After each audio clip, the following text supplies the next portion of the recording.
Hi, I'm Plami, and in this episode of RDK, I'm gonna be reacting to my favorite K-pop girl group's comebacks, Dreamcatcher, called Because. And I am really excited to check out this song, but before we get into it, there are two things that I want to quickly address. First of all, for those of you confused about my clothing choices, because you can very clearly see that I am a guy, I'm actually trans, and have been for all the existence of my channel, if you haven't realized it at this point, or you're new to the channel. And for simplicity's sake, I use the term non-binary for myself because I'm not exactly 100% sure on my gender, because there are some times where I want to present as male still, but a lot of the time I also really want to present as female, and honestly this is the best I can do right now. So yeah, hopefully you're not confused or you're not gonna be bigoted about it. And also, I just want to quickly say sorry for not uploading any types of videos for quite a long time, actually, about 2 or 3 weeks, maybe even more. The reason why I haven't done that is because I've been busy with actual real life work. I've been working for the last month and a half, actually, and I've only been able to do videos very infrequently and only for like the most important videos. But I'm almost done with that work that I've been doing, so I'm most likely gonna start getting into a normal-ish uploading schedule, at least for me, by my standards, a normal schedule. So you'll start seeing more and more videos now. And yeah, I'm gonna be recording quite a lot of K-pop reactions, so you can get excited for that. But yeah, without further ado, I guess let's get into Dreamcatchers because I'm pretty excited to check it out. I have few worries because it's supposedly a little bit of a breaking the mode of Dreamcatcher's typical songs. This comeback seems to be like it's not gonna be as rock influenced or anything like that. It's gonna be a little bit more mainstream, and that's not necessarily a bad thing as long as they still stay in the Dreamcatcher style, which I think they will. But still, you can't really blame me for being at least a little wary about it. But yeah, without further ado, let's get into the song in 3, 2, 1. Yeah, at this point, there's no way that I haven't been spoiled at least a little bit about the beat and the sounds of the song. So it's probably not gonna be as exciting as if I hadn't been, but still.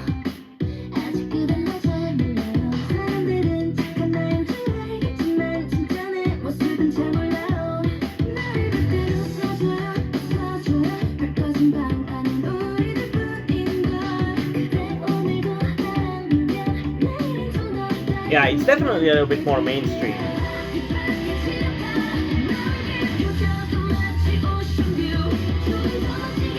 This looks like their most expensive music video yet, honestly.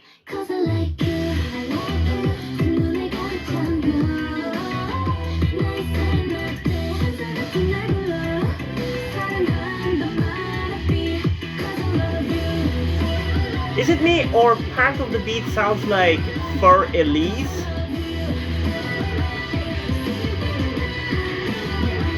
Okay, I actually like it much more than I thought I was going to.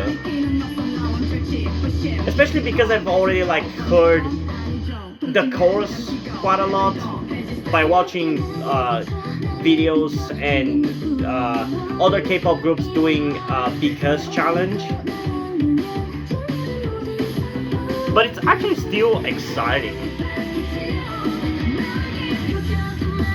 And yeah, there are definitely a lot of things that I want to say about this video, but I'm gonna do it after the reaction.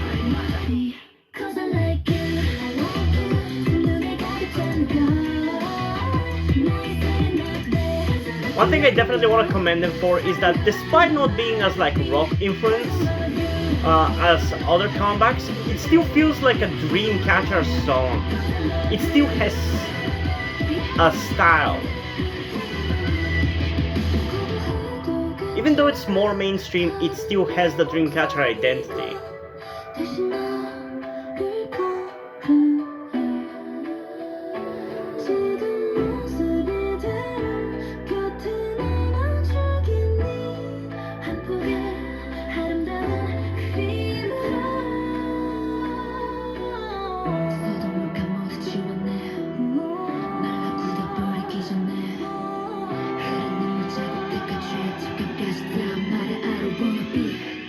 Okay, I can't believe that there are still ways in which this song has surprised me.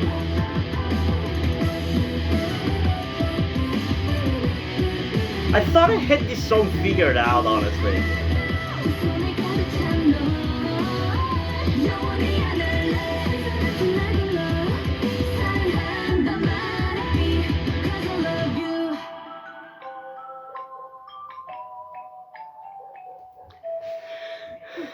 Okay.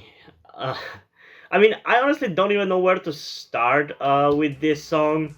I'm gonna talk about specific things more during the second reaction, which we do for every single song. But yeah, I genuinely thought that I had the song figured out because, as I said, I had heard the chorus of the song quite a lot, and usually with K-pop songs, the hit part is almost always the chorus, or at least more often than not. The hit part is the chorus. It's the best part of the song. The verses sometimes can be just as good as the choruses, but usually the thing that is the most memorable and the most impactful part of the song is the choruses. And in the beginning of this song, I was thinking about how Odd Eyes began and how Odd Eye started off impactful right off the bat, and it's why it is one of my favorite Dreamcatcher songs. And it was released this year, right? So it's almost definitely gonna go in the top 10 list, or at least the top 20. I mean, I don't know. I'll need a little bit more time to decide how I feel about this song in comparison to that one. But for me, Odd Eye is a really good song. And at the beginning of the song, I was thinking about how much less impactful it is compared to Odd Eye, and I started to worry a little bit more about whether the song is going to feel kind of boring for me, because if I had heard the best part of the song, which I thought was the chorus, then what was there else to be excited about? But I'm honestly happy that there were actually parts of the song which surprised me and intrigued me, and I'm gonna mention them specifically when I do the reaction. But yeah, I really like that. And again, the reason why I was wary about Dreamcatcher doing more mainstream song again, and in general why I'm wary about them kind of leaving their sound behind, is because personally, as a multi-fandom K-pop stan, if I want something different, like if I listen to one group, let's say Stray Kids, for their hard-hitting music and their solid raps, I don't really want them to do ballads, you know? If I want ballads, I'll go listen to B2B.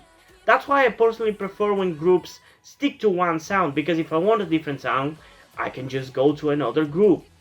And that's probably at the core of why I prefer groups to stick to one concept. I still like them to switch it up and experiment, but I don't want them to leave the mode that they have, I guess, is one way to say it. And especially with Dreamcatcher, their sound is honestly like nothing else in K-pop. There's almost no other group that does it like Dreamcatcher. Like the closest one is Pink Fantasy, and they're even more nugu than Dreamcatcher was at their worst. So you can't really compare them that much in that regard. And also, I think their style, Dreamcatcher style, music style, is so unique to the rest of K-pop. So I get wanting to try to be a little bit more mainstream as a way to get more popularity and not have the group disband. I definitely would prefer that over them just dying as this unloved K-rock group.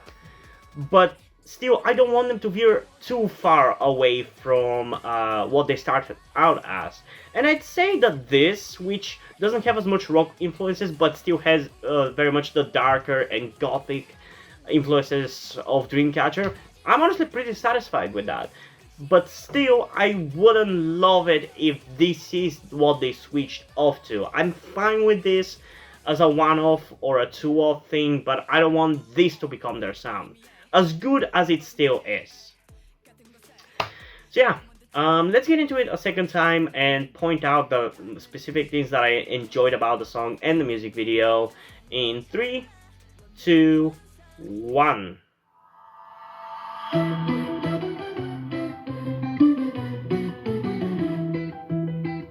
Yeah, I like how much more high budgeted it looks like compared to other music videos.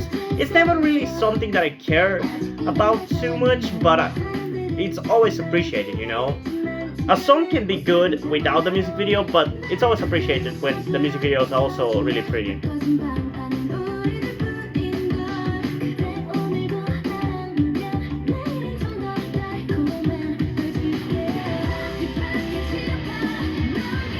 But I love these red and white outfits.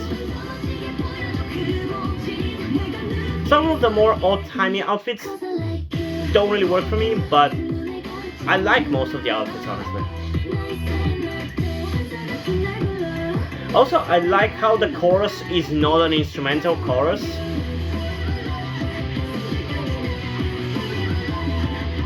It also has multiple levels to it. I think we might actually have to react to this one a third time for me to be able to talk about everything.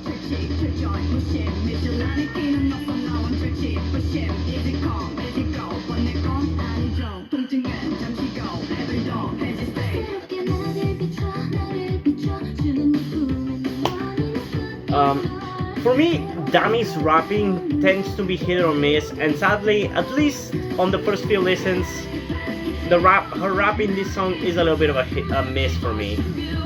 It's not bad or anything, it just doesn't really hit me as hard on first listen, or second in this case. I also really like these white outfits.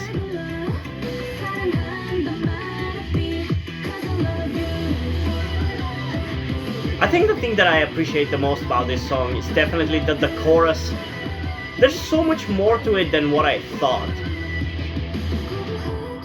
Because I thought it was just gonna be an instrumental chorus that goes, because I love you, da da da da da, but there's actually a lot of lyrics, and there's even like a second part to the chorus that is different, and it's more instrumental, but it still has lyrics. I love that.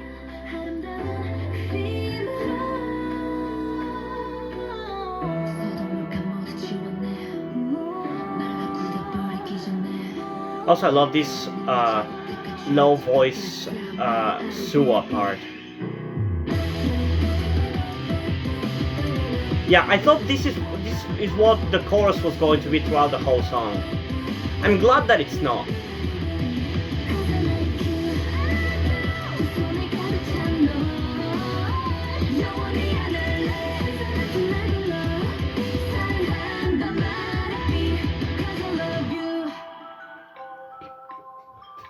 Honestly, with this song, Dreamcatcher just has to get more popular with the more normie K-pop fans or the general population. Because, come on, like, this is so much more interesting than, honestly, a lot of K-pop songs. It still has a lot of style and darkness to it, but it's also much more mainstream than other Dreamcatcher songs. So if this song doesn't really get them more popularity, I don't think they'll ever get as popular as we would want them to be, because simply, apparently, most of the GP has no fucking taste, because Dreamcatcher are amazing. But yeah. Honestly, I think I might give this song the the top 10 spot for Dreamcatcher for this year over Odd Eye, because this is just more experimental for Dreamcatcher, at least because it's more different than their other songs, and it's just as good as Odd Eye. Well, Odd Eye is kind of like a little bit of a typical Dreamcatcher song. It's very hard hitting and very rock heavy as well. So this one being a little bit more different and being just as good, I feel like just puts it a little bit above Odd Eye. Although, in terms of the rating for the specific songs, I don't know. I think this song is honestly perfect, and I kind of want to give it like a full-on 10 out of 10 because I love it, and I think it's really, really good.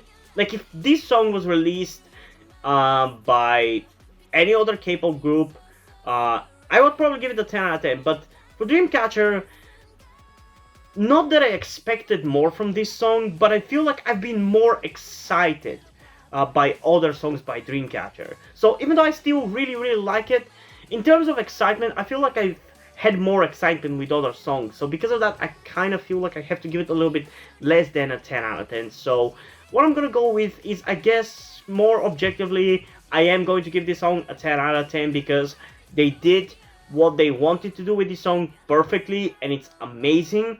But on my personal opinion, I'll give it more of like a 9.8 out of 10, which is still basically a 10 out of 10, but I just want to show that the excitement for this song, for me personally, is just not quite as high as it has been with other comebacks.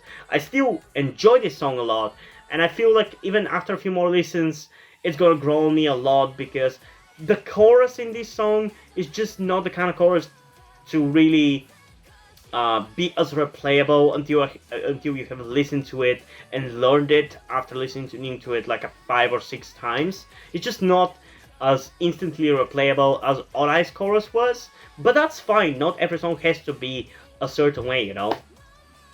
So yeah, and I hope you guys are not gonna dislike this video just because I have a little bit more of a critical opinion of this song. I like it, I think it's amazing, but I've also, for me personally, gotten something better or something more tailored to my personal tastes, you know.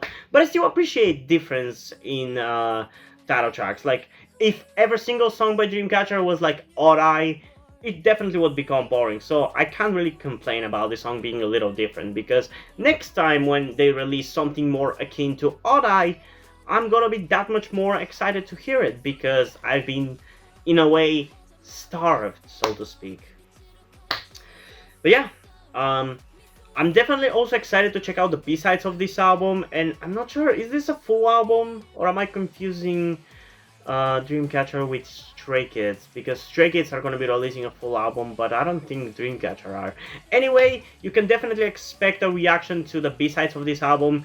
I want to say very soon, but I honestly don't know how soon it would be, because there's a lot of things I have to catch up on, and I still have at least a week of work to do, so it's not gonna be getting back to normal quite soon. But you can definitely expect a reaction to Dreamcatcher, to this album's B-sides, at least in the next month or so, whenever I do reactions for Omega X. Also, I think I have planned to do reactions to Pink Fantasy's recent comeback, which at least has at least one new song to the extended play, which is actually just new versions of their older songs. But anyway, there's quite a few K-pop groups albums that I have to react to, so this one is going with that one, with those ones. So yeah, as I said in the beginning, I just want to give a huge thanks to my first ever Patreon on Patreon, Omari Bridgman. If you want to join that person over on my Patreon, you can do that by going in the description down below and going to my Patreon. There is a specific tier for K-pop fans, which gives you the ability to demand me to do K-pop reactions. The main difference between that and just commenting requests in the comments down below, which you can still do, is that if you comment in the comments a request, I could still do the request that you have asked me to do, but it's ultimately gonna be up to me whether I want to do that reaction or not. While if you go through my Patreon, whatever you demand me to do, whether it be react to a music video or to an album, it's going to happen as soon as my schedule for the next K-pop reaction is due. So it's completely up to you. There's also a tier for general support for those of you who just want to throw me. I don't actually remember how much it is for that tier. I think it's like either $1 or $2, but there's also that as well. And maybe you're gonna get interested in some of the other tiers that I can't tell you whether you will, but it's good to at least check it out. And yeah. But before we end this video, I just want to quickly explain to you something that you might be wondering about, like, why am I dressed the way I am? Why do I look the way I do? And If you've been subscribed to my channel for a long time, you would know the answer already, because back when I started my YouTube channel, I had super long hair and I was dressing femininely in every single video. But for those of you who don't know, which I assume it's most of you, I'm actually transgender. I think I'm more of a non-binary rather than a male to female, because there are quite a few times where I don't really feel like dressing femininely and looking feminine and looking like a girl, and I just want to look like a normal guy. But I feel like in a lot of the time I do want to look feminine. So for the sake of simplicity, I decided to just settle on non-binary, although I definitely really want to be much more feminine than I am right now, like almost like androgynous. But due to my current situation, I'm unable to transition because I still live with my parents. I tried to transition secretly while still living with my parents, but they started noticing that I was looking more feminine and that I obviously had my long hair back then, and they were pressuring me to cut it all the time. And even when I was growing it out, they were constantly pressuring me to not grow it out, and now they are pressuring me to not grow it out again. I'm really unable to transition, and there's no really way out of this situation for me because I can't get a job. I've tried to, but I just can't seem to get any job. And even if I was able to get a job, I wouldn't really be able to transition in my country where I live while working that job, because people here are completely bigoted, and they will harass me, they will bully me, and they probably the employers will probably never even hire me if I actually decided to completely transition. So the only way for me to actually be who I am, who I truly am, is if I actually start being successful with YouTube and start making money off of YouTube, because I don't really have to care about what anybody thinks of me, and I can just be who I want to be and dress however I want and all those stuff. So with all this information and me telling you that I don't want to guilt trip you into helping me out, I don't want to make you feel bad about my situation and wanting to manipulate you into helping me out or boosting the subscribers on my channel or anything like that, I ask you if you're able to help me out by donating to my Patreon or donating to my PayPal, which is for that you will have to get in touch with me in the comments down below to set it up properly, because I haven't really done that, because I assume nobody's really gonna want to do that. But if you're able to do that, I would really appreciate it. But again, this is literally the only way for me out. This is the only way out. So yeah, it's completely up to you. If you can't help me out monetarily, then at the very least I think it would be great if you could help out in other ways, like I said earlier, liking the channel, liking the video, subscribing to the channel, and all those other stuff. But yeah, I'm not trying to guilt trip you, I'm just explaining to you my situation and hoping that you can help me out. But yeah, hope you guys enjoyed this video, and if you did, please leave a like and subscribe. Also, check out the description to my Twitter if you want to follow me there, and to my Wattpad where I post my stories, because in addition to doing all these videos on my channel, I'm also a writer. And if you don't enjoy my stories, or you simply enjoy my videos, you can head over to Patreon where you can pledge your support and help get the channel going, help support me so I can keep writing the stories you enjoy. But if you don't want to do it, that's completely fine. You can still help me out in other ways, like liking this video, subscribing to the channel, and especially sharing this video with somebody who you think might enjoy it. And I think it's pretty much it for this video, so hopefully I'm gonna see you in the next one. Bye!